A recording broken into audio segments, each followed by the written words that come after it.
السلام علیکم ورحمۃ اللہ وبرکاتہ۔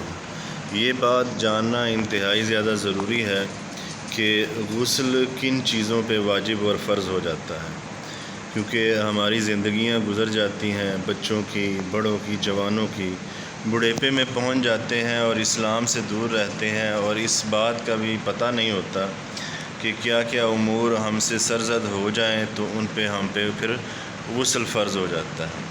تو وہی چیزیں آپ کو بتانے لگا ہوں، کیا کیا کام ہوں گے تو پھر آپ پہ غسل فرض ہو جائے گا۔ تو ان میں سے سب سے پہلا چیز جو ہے نا وہ یہ ہے کہ جب انسان بلوغت کو پہنچتا ہے، یعنی بالغ ہو جاتا ہے، یعنی 10-12 سال کی ایج کو انسان پہنچ جاتا ہے، تو پھر اس کے اوپر جو ہے نا وہ غسل فرض ہو جاتا ہے، یعنی جسے احتلام وغیرہ بولتے ہیں۔ 5 چیزیں آتی ہیں جن میں یہ 5 چیزیں واقع ہو جائیں تو پھر غسل فرض ہو جاتا ہے۔ انہی میں سے ایک چیز ہے احتلام کا ہونا، یعنی انسانی جسم سے ایک چیز کا، مادے کا نکلنا، اس کا خروج ہونا، تو پھر غسل فرض ہو جاتا ہے۔ جیسے کہ اللہ رب العزت نے قرآن حکیم میں یہ بات ارشاد فرمائی ہے، یا ایھا الذین آمنوا اذا قمتم الی الصلاۃ فاغسلوا وجوہکم وایدیکم الی المرافق وامسحوا برؤوسکم وارجلکم الی الکعبین وان کنتم جنبا فاطہروا۔ کہ اللہ رب العزت فرما رہا ہے کہ تم جنبی ہو جاؤ، ناپاکی کی حالت میں ہو جاؤ تو فاطہروا، تم پاکیزگی کو حاصل کرو، پاک صاف ہو جاؤ۔ تو اسی طرح دوسرے نمبر پہ جو چیز ہے وہ حیض ہے، جو عموماً عورتوں کو آتا ہے، جس کے بارے میں اللہ رب العزت کا قرآن کہتا ہے، یسألونک عن المحیض قل هو اذى فاعتزلوا النساء في المحیض ولا تقربوهن حتى يطهرن۔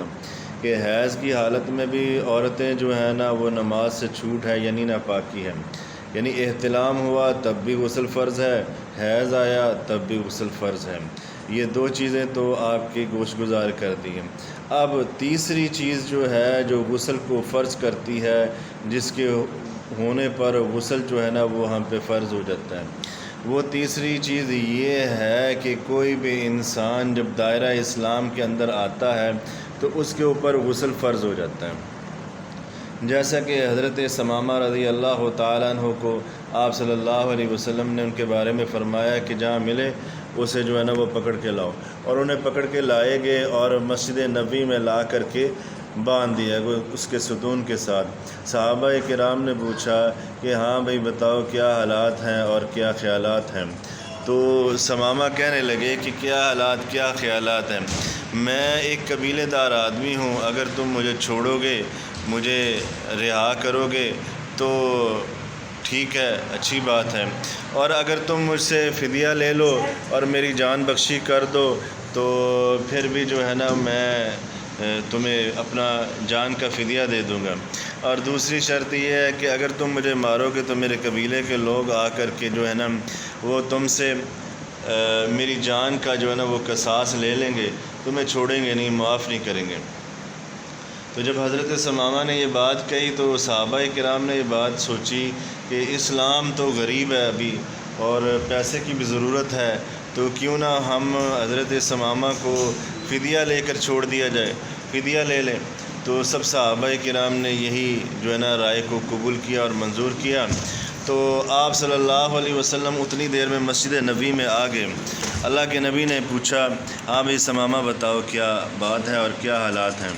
حضرت ثمامہ نے کہا، اللہ کے نبی کوئی بات نہیں ہے۔ تو حضرت ثمامہ تو اللہ کے نبی نے پوچھا، ہاں بھی ثمامہ بتاؤ کیا حالات ہیں؟ ثمامہ کہنے لگے، بس جو ہے وہ آپ کے سامنے ہی ہے۔ تو آپ صلی اللہ علیہ وسلم نے انہیں کہا کہ ثمامہ میری طرف چہرہ اٹھا کے دیکھو۔ حضرت ثمامہ نے کہا، نہیں اللہ کے نبی محمد رسول اللہ صلی اللہ علیہ وسلم میں آپ کی طرف نہیں دیکھوں گا۔ اللہ کے نبی نے فرمایا، ثمامہ میری طرف دیکھو۔ حضرت ثمامہ نے دیکھا، جو ہی اللہ کے نبی کا چہرہ تو فوراً اسلام قبول کر لیا، کلمہ شہادت پڑھ لیا۔ آپ صلی اللہ علیہ وسلم نے انہیں رہا کیا، اور وہ سامنے نا مسجد نبی کے سامنے حضرت ابو طلحہ کا ایک باغ تھا کھجوروں کا۔ آپ صلی اللہ علیہ وسلم نے فرمایا کہ وہاں جاؤ، وہاں جا کے غسل کر کے آؤ، تو آ کر کے 2 نفل نماز پڑھو۔ تو حضرت ثمامہ گئے ابو طلحہ کے باغ میں، وہاں پہ جا کر کے غسل کیا، غسل کر کے آئے، تو غسل کر کے آئے جو ہی تو 2 رکعت نماز پڑھی، تو اس کے بعد آپ صلی اللہ علیہ وسلم نے اپنے صحابہ کرام کو فرمایا کہ اب تمہارے بھائی کا اسلام جو ہے نا وہ بہترین اسلام ہو گیا۔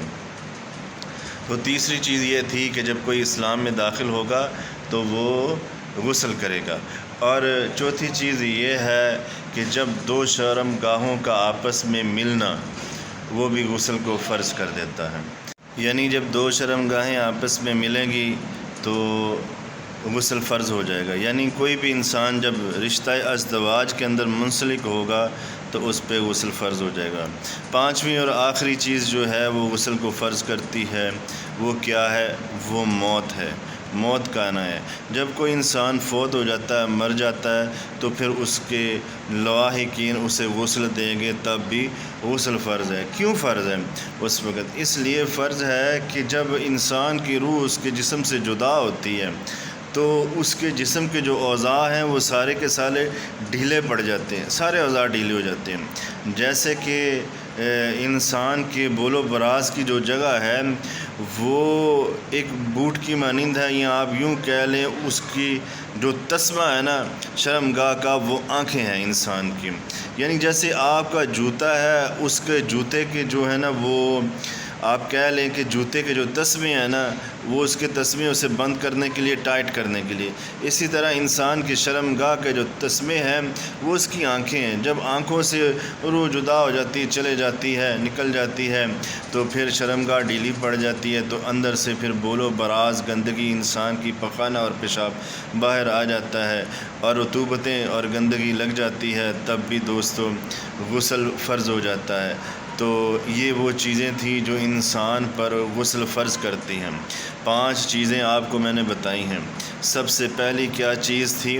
سب سے پہلی چیز تھی احتلام کا ہونا، دوسری چیز تھی حیض کا ہونا، تیسری چیز تھی 2 شرمگاہوں کا ملنا، چوتھی چیز تھی کفر سے اسلام میں آنا، اور 5ویں چیز تھی کہ جب انسان مرے گا، مرتے وقت، مرنے کے بعد اس کے جسم کو غسل دیا جائے گا۔ یہ 5 چیزیں تھیں جو ایک مسلمان پر غسل کو فرض کرتی